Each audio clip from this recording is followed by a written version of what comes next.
Two potential Republican presidential candidates, Kentucky Senator Rand Paul and New Jersey Governor Christie, they're stirring up some controversy over the issue of vaccinations with their comments. They both say they're in favor of children being vaccinated, but they also both said that parents should decide.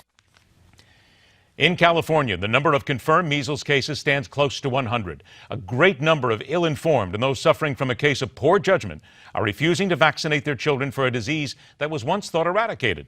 And now there are people with children who already have a compromised immune system who are pleading with parents to vaccinate their kids because exposure to something like the measles can kill their child at no fault of his or her or theirs. Let's welcome to MidPoint. She is the executive director and co-founder of the Center for Personal Rights, executive director of the Freedom of Health Foundation, and co-author of the book Vaccine Epidemic. Louise Kuo Habakus joins us today. Louise, thank you so much for joining us today. Hi, Ed. Good to be with you. Let's get right down to the main issue here. There are those saying that kids need to be vaccinated. It's wrong if they don't. They understand that there's religious needs and some things where kids don't. But would you not agree that if a child is eligible, that they need to be vaccinated to put down what could be a potential national epidemic? So what I understand is that we've got a real issue with the vaccine, and that is one of vaccine failure. And it's not just with measles, it's with a number of other vaccines as well. And so what's happening is people are freaking out about measles outbreaks. They're pointing the finger at unvaccinated children and non-vaccinating families, when really what needs to happen is that people need to be pointing the finger at industry and at Congress. Because, Ed, do you know that it is not possible to sue drug companies for any injury or death caused by vaccines? I understand that, but hold on one second, Louise. I'm going to stop you right there because let's get to that. I'm going to let you go there. But let's stay with where we started here. This started in Disneyland from unvaccinated children exposed to measles, and the measles then started to spread to others who were not vaccinated. Does this not come down to, for the last several years, where we have been hearing the people that are called anti-vaxxers say, I don't want my kid, it's going to kill my kid, the autism link? It is absolute poppycock what we have heard go back and forth here about the possibility of a measles vaccine hurting a child or connection to autism. So, well, first of all, anti-vaxxers is a stupid name, right, Ed? You know, if you were allergic to penicillin, would I call you anti-penicillin? So, you know, the issue really comes down to parental choice, right? I mean, I believe that parents need to have the right to decide what goes into their children's bodies. If you look at USA Today, 92% of all parents in a survey they did of over 9,000 say that parents need to have choice.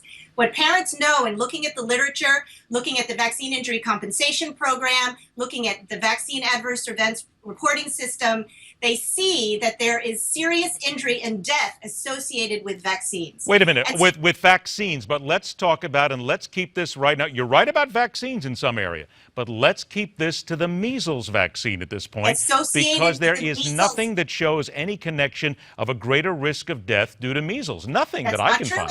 That is absolutely not true. You go to medalerts.org right now and you look it up and you will see encephalopathy, you'll see thrombocytopenia, you'll see severe brain damage and death associated with the measles vaccine. Okay, well, what I see right now is when we talk about vaccines having side effects, here I'm looking at this right now. Vaccines are not risk-free, we guarantee on that. But the most common side effects, soreness at the injection site and fever, best treated with acetaminophen or ibuprofen. Come on, we're not talking about anything that's fatal here, and this comes from the CDC and any number of different researchers. Absolutely. If you want to listen to what the CDC is saying, they are promoting vaccines because they don't want people to lose confidence in the program. But the reality is, if you look at the Vaccine Injury Compensation Program, combination vaccines are especially reactogenic. We have it with MMR, we have it with DPT. We've got severe vaccine failures. And it's 1 in 3,000 with the MMR vaccine. 1 in 3,000. Ed, I don't know what stats you're quoting, but you need to look at the Vaccine Adverse Events Reporting System. You need to look at the package insert of Merck's MMR. I'm quoting them right here from health.com. So you're saying health.com is carrying incorrect information as well? What I'm saying is that you actually need to go to the government sources for vaccine injury, which is the Vaccine Adverse Events Reporting System. Which is what we did through the CDC. That's the government source.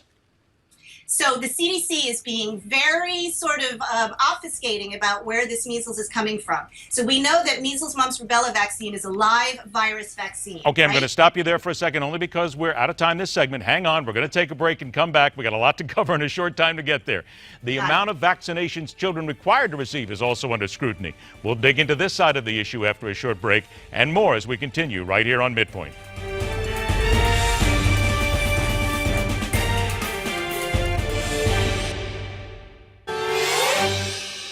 The right and need to vaccinate your kids. Welcome back, Executive Director of the Freedom of Health Foundation, Louise Kuo Habakus. All right, Louise. It's actually Center for Personal Rights. Thank not you. Freedom of Health Foundation. I'm glad. Thank you very much, Center for Personal Rights, and we apologize for that. We got it wrong. Thank you for correcting us. All right. Let's start here. You and I both are sitting here and we're dueling in different types of ideas and different types of facts that we have. I get it.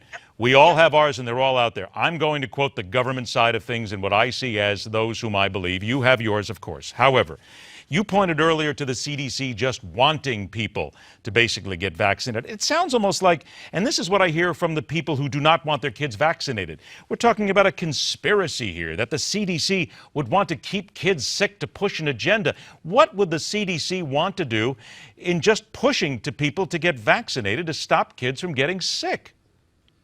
So, Ed, I'm deeply connected to this issue through my new movie, boughtmovie.com, which is just coming out, a documentary. And what it shows is that there is absolutely a corporate playbook going on, right? And so you've got corporations involved in food, involved in drugs, and involved in the vaccine industry, bought as in bought and paid for our health. And so what I know is that drug companies petitioned to Congress in 1986 to not be liable for vaccine injury and death caused by these shots because they were getting hit with multi-million-dollar lawsuits. And you would agree that a lot of them were frivolous at the time. There were a lot of them, and I don't have it in front of me, but there were a lot of them where people just wanted to sue. Okay, so that is absolutely not true. That's mythology. I want people to look up Tenuto, T-E-N-U-T-O, and Pfizer, the polio shot. Pfizer fought this family for 30 years. They won a $22.5 million lawsuit that was not set aside, and it was delivered by a jury of his peers. But we're not saying that all of them, and again, Louise, I'm not saying that all of them did not have merit. You are indeed right. There are those who would have merit. What I want you to know is that vaccine manufacturers were getting out of the business because it was a lousy business. They had lots of people going on Phil Donahue, basically saying, my child was fine, got this vaccine, sustained catastrophic brain damage or death, and suing these drug companies. The drug companies said, this is a brand damaging business, and they were on their way out. Well, this brings out to what you're talking about, the pharmaceutical company, because vaccines are only about 1.5% of their total revenues. It's not as if they make a tremendous amount of money by getting people to go out there and basically get vaccinated. If you talk to industry analysts, they'll tell you that the patent cliff is real. The vaccines are an unbelievable business. Imagine if you had a product that you had the federal government hawk for you, right? Promote and basically mandate at the state level, recommend at the federal level, and you couldn't be sued if your product did any damage. It's an unbelievable business. But they're hawking for the public good, Louise. That's what people will counter. You know what? If vaccines are so good, why do you have to force people to get them, right? I mean, because if you don't get the vaccine, then we've already seen what happens. If kids don't get vaccinated for measles, they have the disease. It then gets spread to people. How do we stop that then? What are we just talking about basically letting people run their own immunity systems here? We need these things, don't we? Ed, vaccines are predicated on a non-event, okay? A non-event? What about the outbreak at Disneyland? That's not a non-event. I'm talking about the fact that that you can be protected from a vaccine. You have no idea once you get vaccinated if you didn't get the disease, if it was the vaccine that prevented it, or if it was something else that supported your immune system. But all the tests have shown that the vaccines help. You didn't let me finish on the live virus vaccines. I'll give you 60 seconds on it, only because we're short on time. That's all. Okay. Go ahead. So, these are live virus vaccines. You can spread them through viral shedding. So you can carry the live measles virus in the back of your throat, and just through coughing, mucus, sneezing, close personal contact, you can absolutely transmit. So what we know is that the vaccinated are contracting disease as well. And there's been numerous accounts of vaccine failure in fully vaccinated communities, including schools that are 99% vaccinated. So we know that there's something more to immunity than just the presence of vaccine-induced antibodies. You can be immune and not have antibodies, and so people are overstating the effectiveness of these things. Okay, we understand that vaccines don't 100% keep anybody from getting anything, but isn't 80 or 90% better, Louise, than zero? At the level that you think they do, right? Look, how many kids do you think get the pertussis vaccine or boosters? How many boosters do you think kids get? I have no idea. I don't have it in front of me. Six. Okay, so first it used to be 1, and then 2, and then 3, and now we're at 6 doses of pertussis vaccine that you have to get in the DTP shot. And you think that's too many?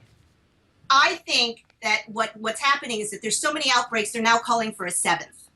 Okay, so let me do this. I've only got 30 seconds left, and I know we've got short time here, but are you then saying that you do not think people should have their kids vaccinated against measles? Absolutely not. Okay. Absolutely not, because I don't think that you can tell parents what they need to prioritize, whether you need to prioritize protection against a disease, or whether you need to prioritize concern about adverse events and death associated with it. Even though it may affect other people and other kids around them. If the vaccine works, then you should get them. But listen, because it's associated with death and injury, you can't say that forcing a healthy person to get a shot to save a sick person, that healthy person could die following the vaccine. We're going to leave it there. We're all out of time. We are going to do this again. I promise you that, Louise. Thank you so much for your time and your comments. MidPoint will continue.